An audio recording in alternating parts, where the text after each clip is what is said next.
I guess you can't see that now, can you? Can you see it? Okay. So this is the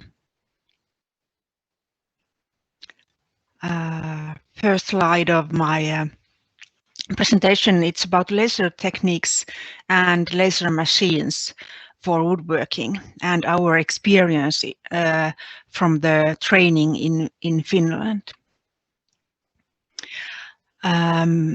I have here a video, but it's 17 minutes long. So I think if we have time, we can watch it after this presentation. So it's a TEDx video about why digital making is important.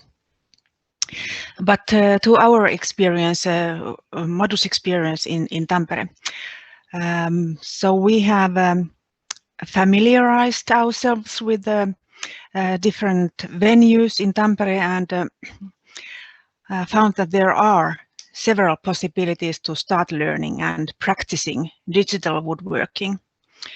There are open days at the Tampere Fab Lab, which is part of Tampere Technical University.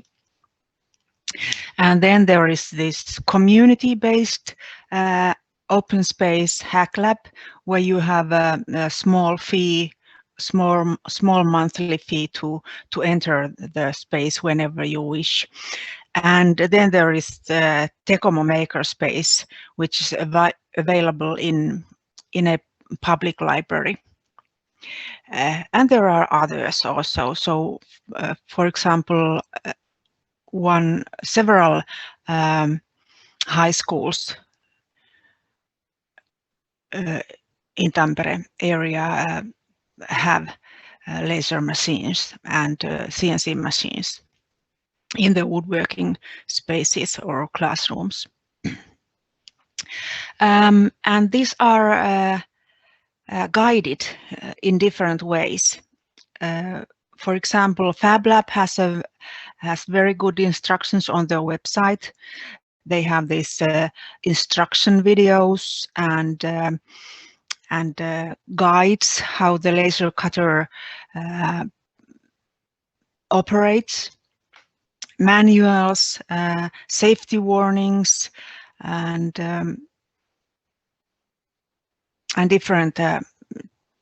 different learning material.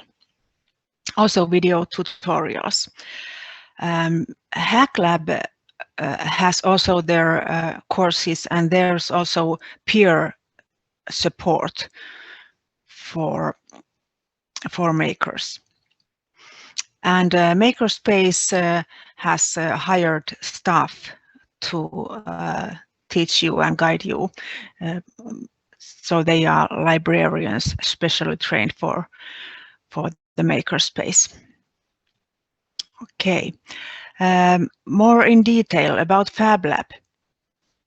Those open days are arranged once a month, and they are announced on their webpage. And it's situated in the university campus in Hervanta. And our members visited the venue last year, and as anyone can, so it was an open day. And they have, as said, they have guides. So you don't need to know anything about the digital manufacturing. You can just enter and start checking the machines and ask for guidance, as we did. So they have in-house guidance. And it's also room for testing and learning for, of course, for students and researchers, but for anyone.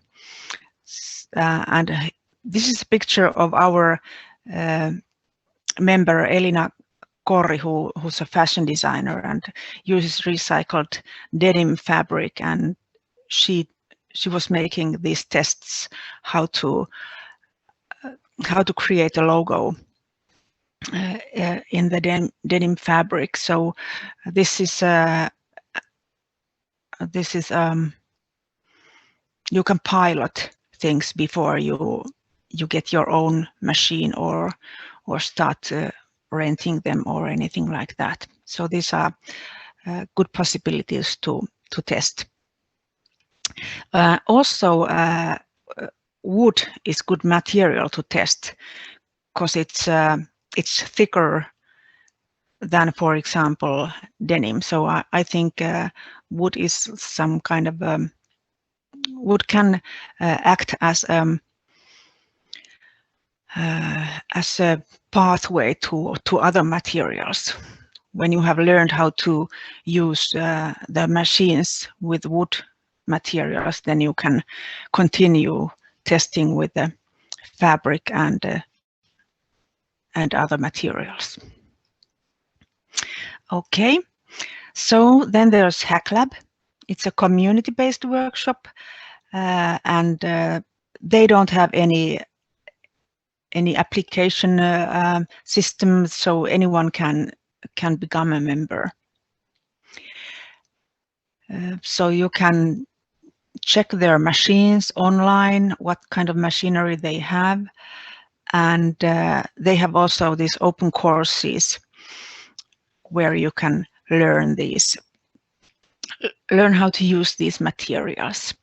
And our trainees did that. So we had 2 trainees, one from Brazil, one from Hungary, and they were well received in this Hacklab community. So it's informal learning, unlike the Fab Lab, which is a university, so it's more formal learning. And they also have a large space, so it's a bigger space than Fab Lab, so you can produce larger pieces there and spend more time there than in the Fab Lab. Hacklab is also open during nighttime and during weekends. So what else did we learn? So we learned that there's a lot of free online resources if you want to learn digital design and modeling and production, like MOOC courses, different introductory courses to CAD and CAM and CNC and laser and so on. For example, Coursera and Udemy offer these courses.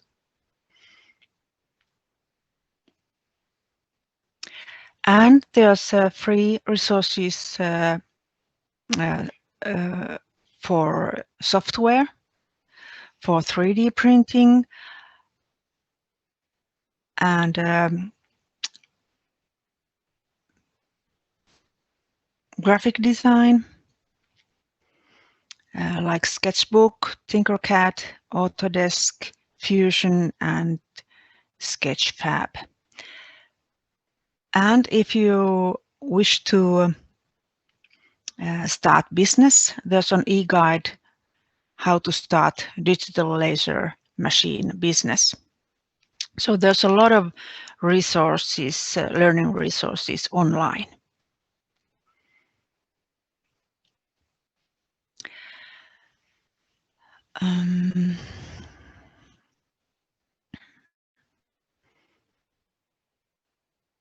Yes. Inkscape and Onshape, there's also software to handle the vector graphics.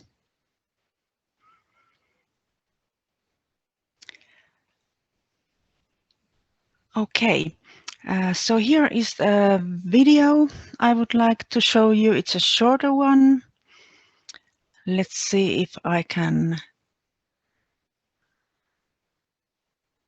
No, that's not that. Let's go back.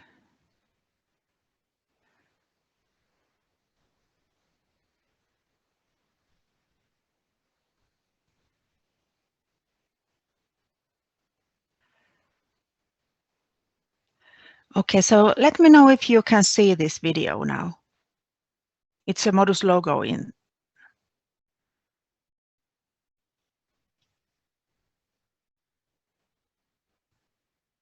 Can you see that?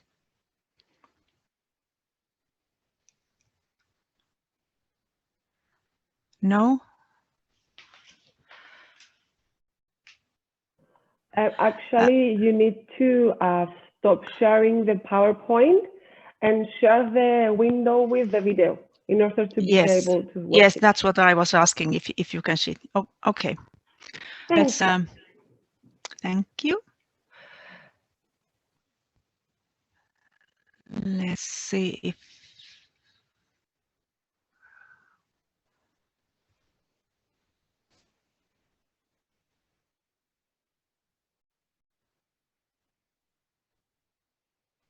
is it this one?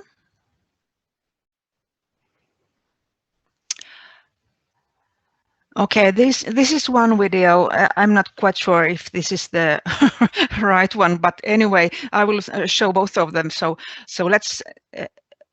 I think now you can see it. Yes, we do. Okay, great. Then we'll just take a look at this video.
Okay, so that was the laser technique in short.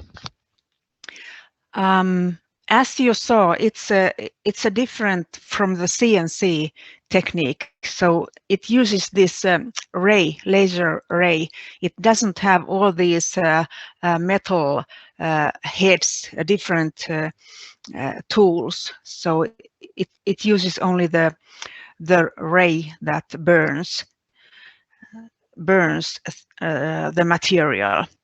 So that's the difference between CNC and laser. One of the differences. Okay. So let's see if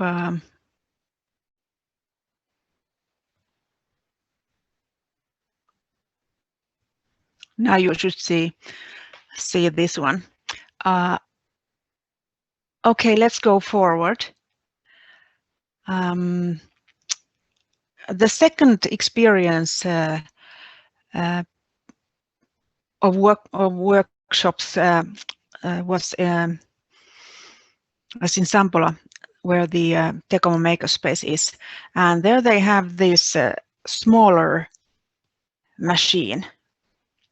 So with for example, people with physical disabilities, a smaller sized laser machine can be a good possibility to start testing and start learning, because it's easy to move, and it's easy to adjust into different heights, and so,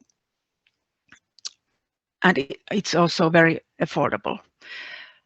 So this piece of wood here, it's decorated with this machine. This machine costs about 160 euros. And this size of this piece is like a matchbox size. So this is very tiny. And let's take a look at the other video.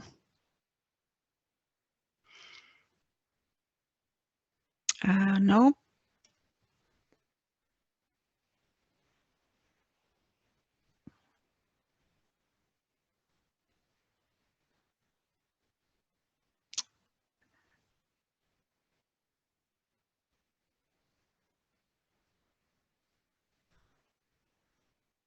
Okay.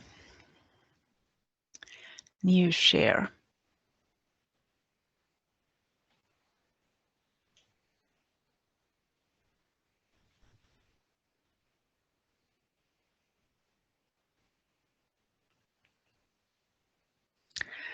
This one. Okay, I think now you can see it. Again, the Modus logo is in the front. Let me know if you can see it. Yes, we can. Okay, great. Let's hope this is another video than the former.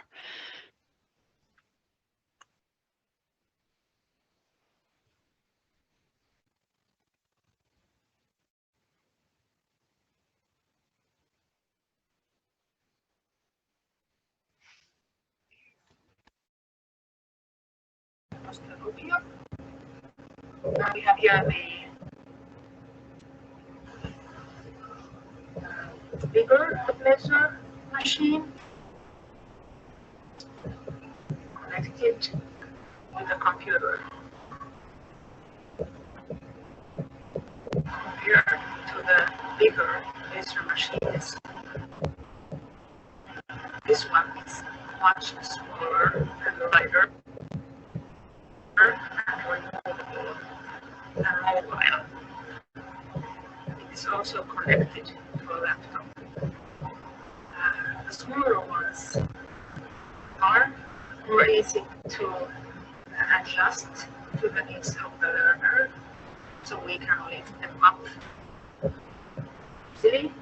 It's light, and it can be put, for example, to different heights.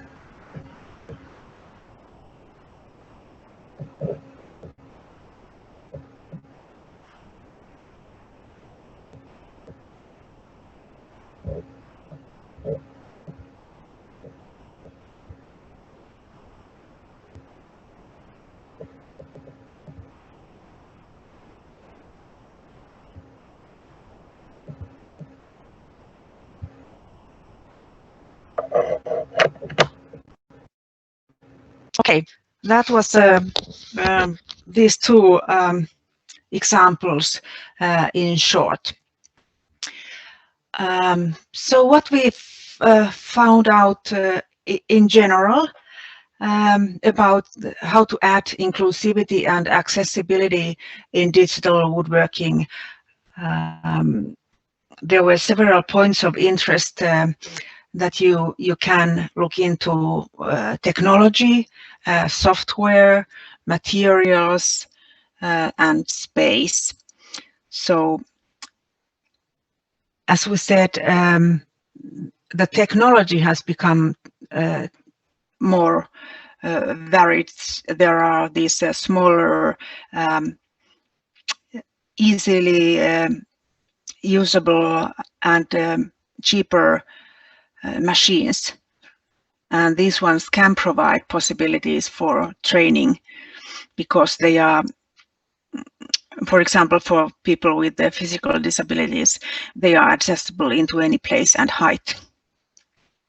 And then there is this free software available for online learners, which is so they are economically accessible. And you can use, for example, free recycled wood material for piloting and training with the machines without no cost of materials. And then there are these affordable spaces for training, Fab Labs, Hacklabs, maker spaces, etc. Yes, this was my presentation, and do we have time to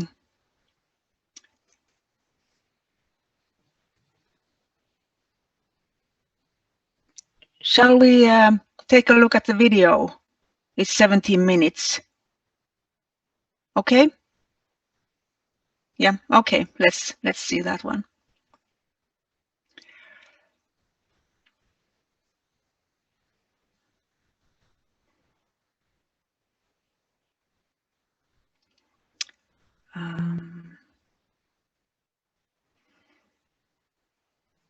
New share.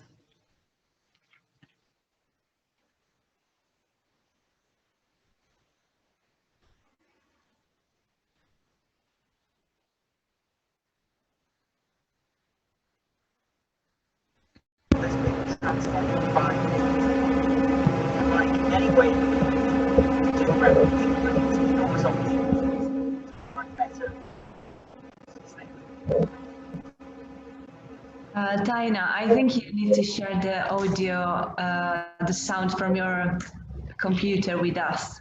Otherwise, we will not be able to listen to the video. Need to go to settings.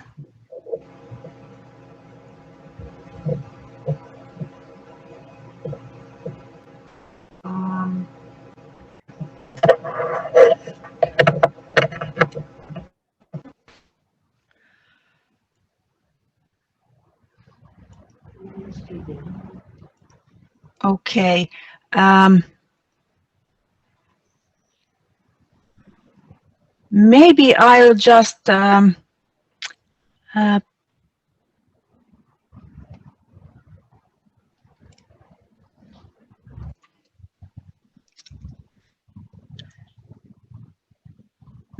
just share the link of the YouTube video, so you can. It's in the chat box. So let's take a look at it. Taina, but we are recording. Okay. Well, if I put the record, if I put the video here, but you can just see it from the link. So here it can be without sound, and you can check it from the link. Is that okay?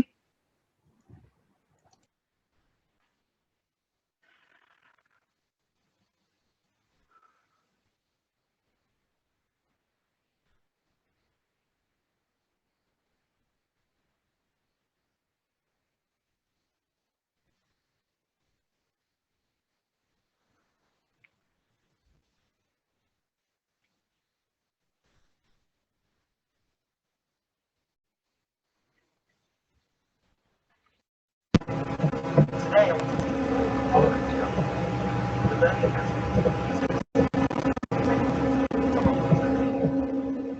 intro to non-passive offer instead of before I introduce I thought I'd have something about so at high school, I love electronics class. So one of the practical lessons, you got to make things, you got to take things off the ground and work. When you put things up, you get into trouble. And when I look back now, I realise it's everything. And I remember one day, challenged us to figure out why a transistor moves. After some experimentation, I suggested placing a capacitor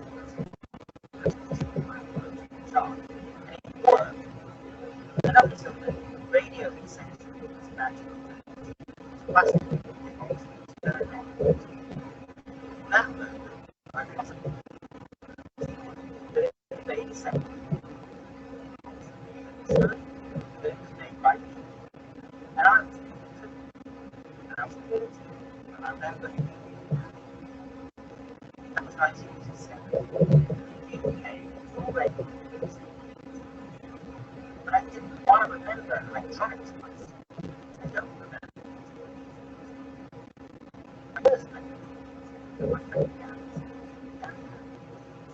That's a ZX Spectrum. So it costs about £125. Market, tons of them. That was a fun weekend. So I was stuck on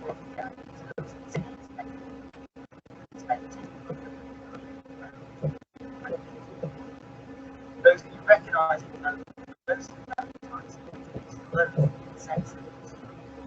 We didn't just play games, we also write hundreds of lines just like in this characters with response I remember the sense of control, the sense of power. I was giving this machine instructions. We didn't just copy out and change it. Most of the time,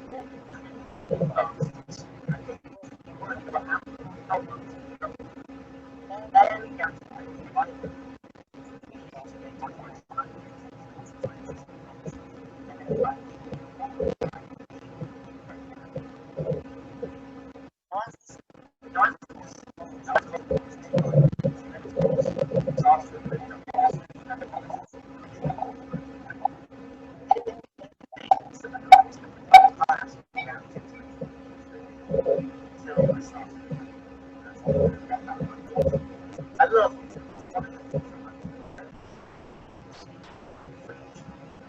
And I realized at the time it started everything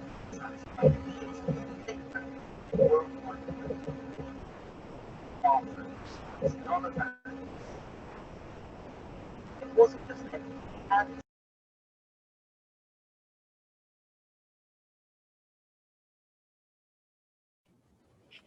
Laura, we could again try maybe to either share the video again or move on to the next activity and let the participants watch the video on their own time. We were watching the video on YouTube. So, Taina, do you need to go forward with your presentation? Do you have anything else to add in terms of laser technique? You still have 10 minutes in your session.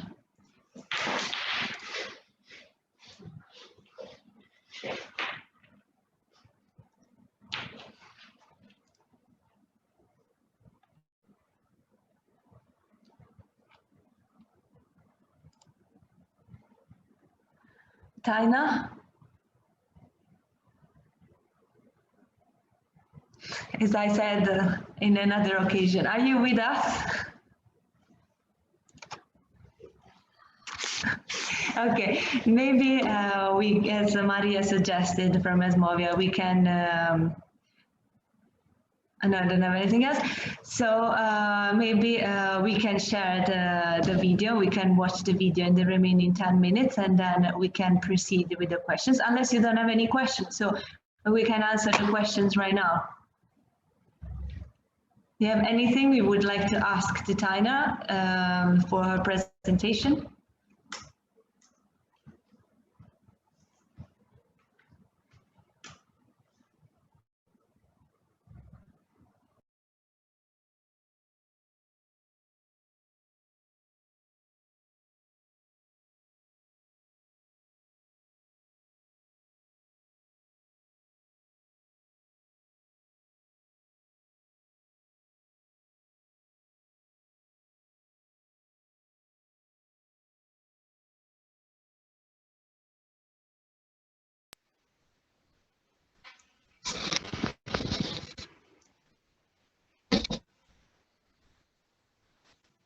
Okay. So um, you can look at the video later if you wish to finish that one. Can you hear me now?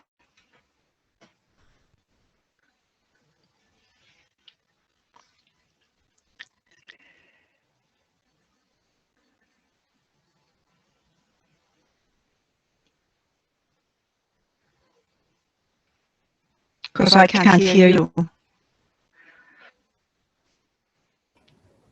Yeah, we can hear you, Taina. Okay, great.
Worked, we would blow things up and we wouldn't get into trouble. And when I look back now, I realize it's everything I ever wanted from an education. And I remember one day, Mr. Carrington, our teacher, challenged us to figure out why a transistor radio had stopped working. And after some experimentation, I suggested replacing a capacitor. That's a component that stores a small amount of electrical charge. And it worked. And up until then, radio had essentially been this magical thing to me. It was a plastic box that you turned on and music came out. And in that moment, I realized, I think for the first time, that it obeyed a set of rules that could be understood and that it was made by people. And I was people too. And I was 14 and I remember feeling powerful. That was 1987 and the UK was already in the grips of the computing revolution. But while I remember electronics class at school, I don't remember using computers at school. My first memory of computers was at my friend Gary's house. Gary had one of these. That's a ZX Spectrum computer. So at the time, it would have cost about £125. It was the most affordable home computer on the market, but it was utterly unaffordable to me on my pocket money. But that was okay, because I knew Gary and he lived up the road. And so I would scuttle off to Gary's house and we'd sit in his bedroom and spend tens, if not hundreds of hours playing computer games. Those of you who recognize it will know that most of that time was spent waiting for the games to load from the cassettes that they used to come on. But we didn't just play games, we would also write hundreds of lines of code out of magazines and books and create our own games. And just like in Mr. Carrington's electronics class, I remember feeling a sense of control, a sense of power. I was giving this machine instructions and things would more or less predictably happen on the screen as a result. And we didn't just copy out what we saw in the magazine. We would make changes, we'd create something original. Most of the time, what we would create would be bugs that stopped our games from working, but they were our bugs and we loved them. And there in Gary's bedroom, I learned that computer games aren't conjured by tiny wizards that live inside plastic boxes. They're made by people, people like me and people like Gary. Now, after school, I went to college to study business and finance and then went to law school and started a career that honestly had very little to do with electronics or programming. And I didn't think about Mr. Carrington's electronics class or Gary's ZX Spectrum computer again until I started a family. That's Dylan and Bethan, my kids. I love being a dad, and one of the things that I've enjoyed most about it has been seeing the world afresh through their eyes. And I realized that in the time between leaving school and starting a family, everything had been transformed by computers. So just think about it for a moment. The World Wide Web, email, smartphones, apps. None of that had existed when I was in school. And it wasn't just that everything had changed, it was that everything was still changing, and the pace of that change felt like it was accelerating all the time, thanks to innovations in fields like artificial intelligence, robotics, or the Internet of Things. I knew all that. I was reading about it. I was thinking about it in the context of my work. But having kids gave me a new perspective. I started wondering what it would be like for my kids growing up in a world where these advanced technologies are so pervasive. If transistor radios and basic computer games could seem magical to kids like me and Gary, how would these much more sophisticated technologies be experienced by kids like Dylan and Bethan? And so I started asking, what's the modern equivalent of Mr. Carrington's electronics class or Gary's ZX Spectrum computer? And that question turned out to have a profound impact on my life. It led me to find a new purpose in life, to help young people learn how to create with technology. It led to me changing my career, so I now lead a non-profit organization that works with teachers and volunteers all over the world to help millions of people learn these skills. And it also introduced me to a new community, a community of people who share that passion for creating with technology. And I want to introduce 4 of the young people I've met over the past few years to you now. This is Avon. She's 13, and she lives on the west coast of Ireland. And that's her mum, Iseult, who also happens to be one of Avon's teachers. Avon's journey with technology started about 5 years ago when she wanted to build a website as part of a farm safety project at school. And there were 2 problems with this. Firstly, they didn't teach you how to build websites as part of the curriculum.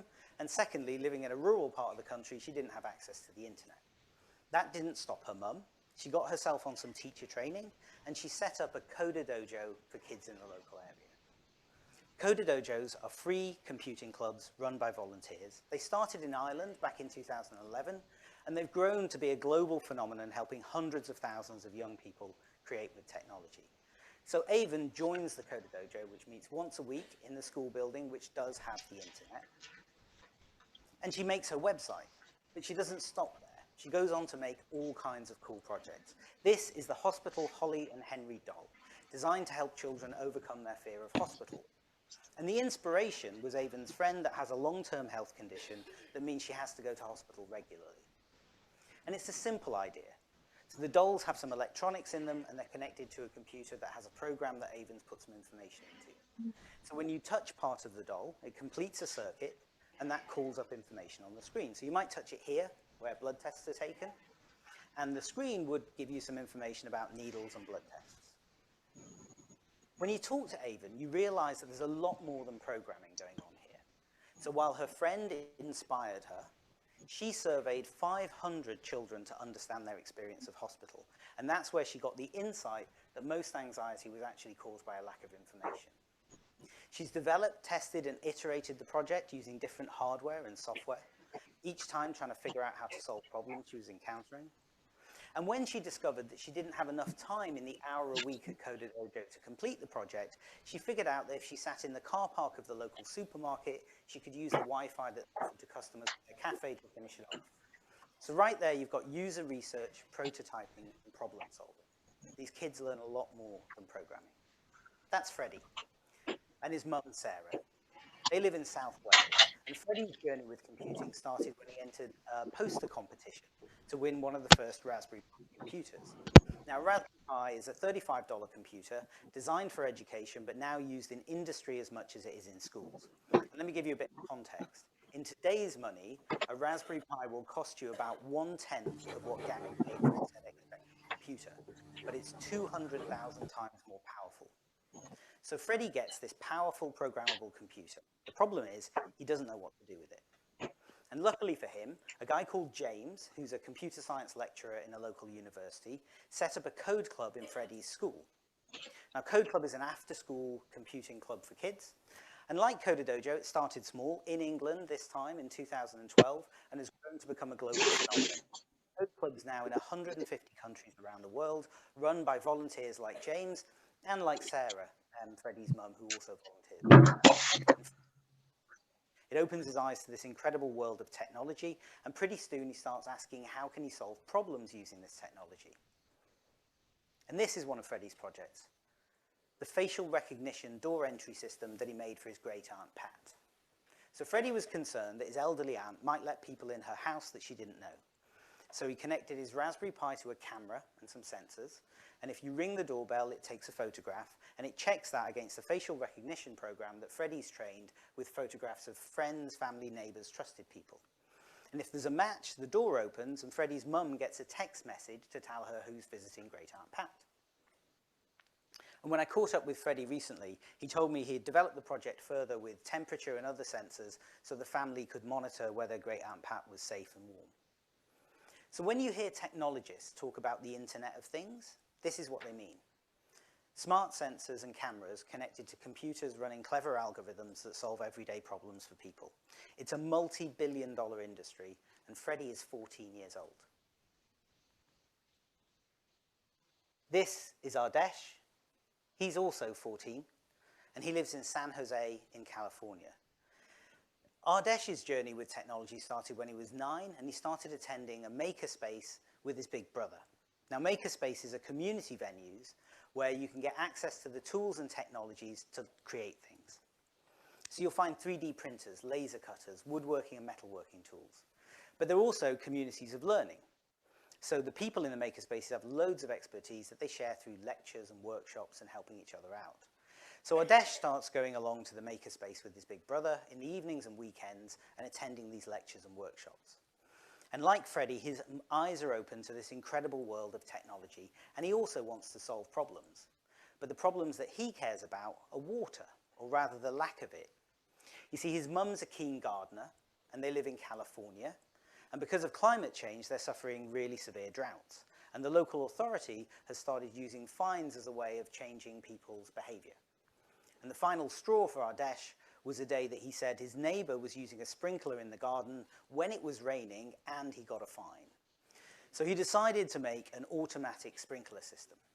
So he used some humidity sensors, some moisture sensors in the ground and connected them to local weather data and forecasts.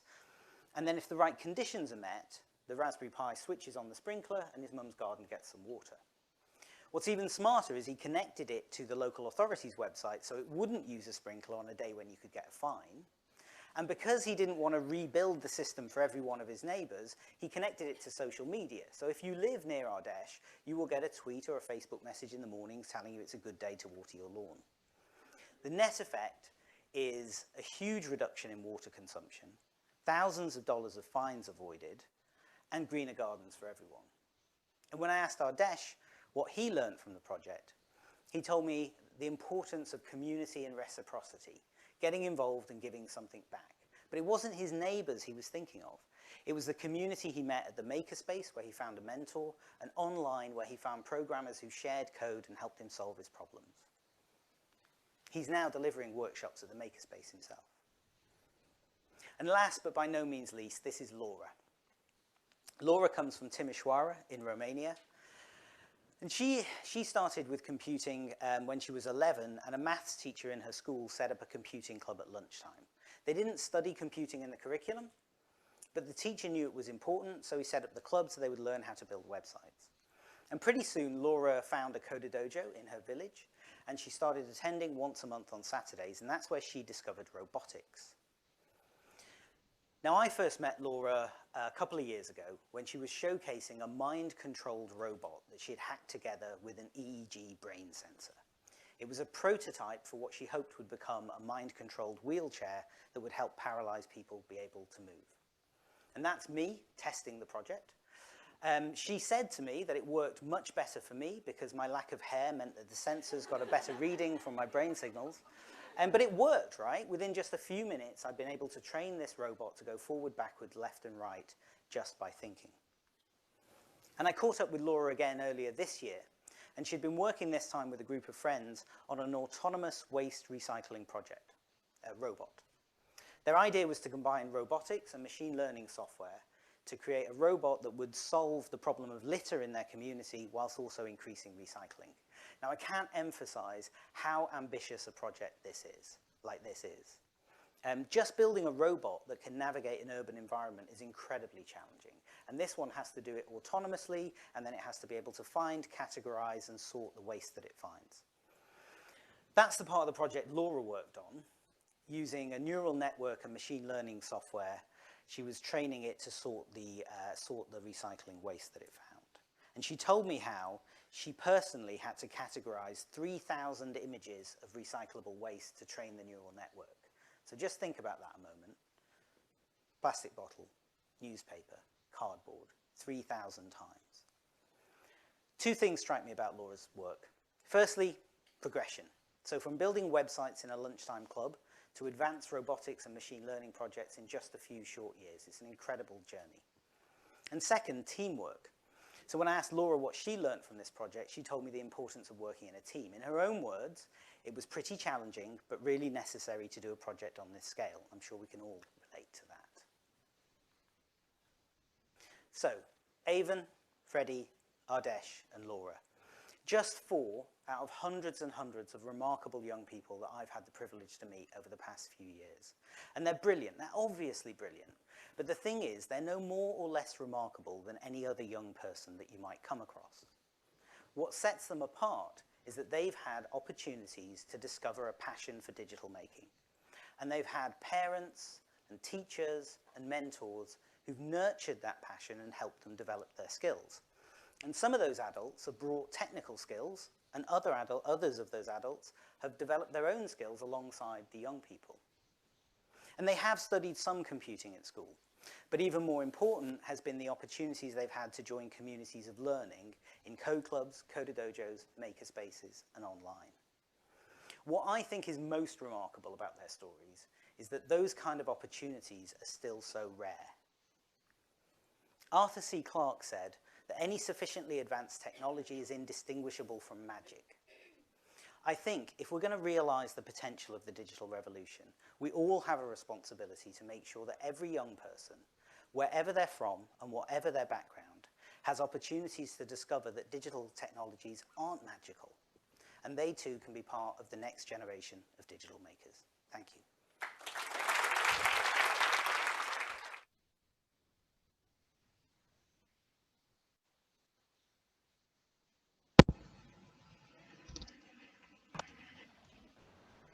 So thank you, Taina, for sharing this video with us. It was very interesting. So if you don't have anything else to add, just to close your session, I would ask once again if someone has some questions to do, and then I will, please. Will you say something? Yeah, just to summarize this video, there's a new word for me, coder dojo. So that's something that we learned too. So new, like a tribe language. I think there's a tribe language among young people too in this one. But what is important for me, it's like the excitement of using technology, so it can increase young people's interest into crafts and using different materials. So it's it nurtures imagination. And the other thing is that it gives an environment of learning. So it's supporting learning also. So that's these were these important things in this video, in my opinion. Okay, so that was my part. Thank you. Thank you. Because we have 10 minutes left, I would share with you the link for the evaluation of this session. You will find one more question, which is please leave your feedback on this session. It will be very important for us to have your feedback to understand what can be improved for the next session, what needs to be changed, or what was fine so it can be repeated. So I share the link with you, so you can complete it now. And let me know once you've finished.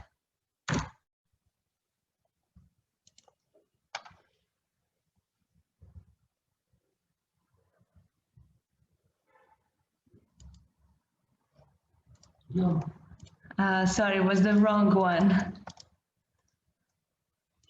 No. Okay.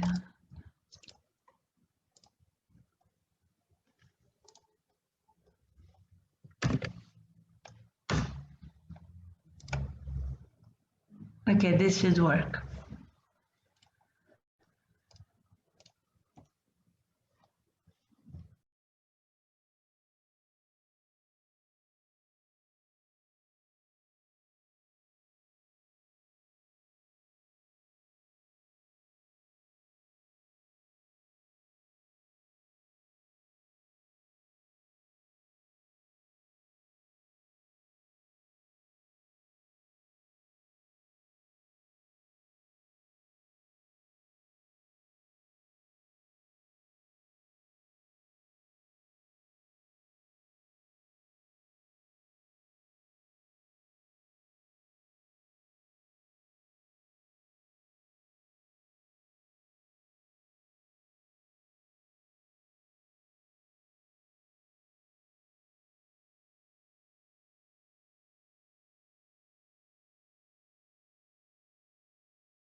Okay, so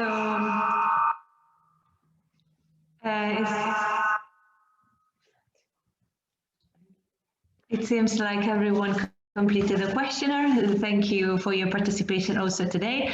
See you tomorrow for the last day of this week, because then we will resume the training after tomorrow, the following weeks.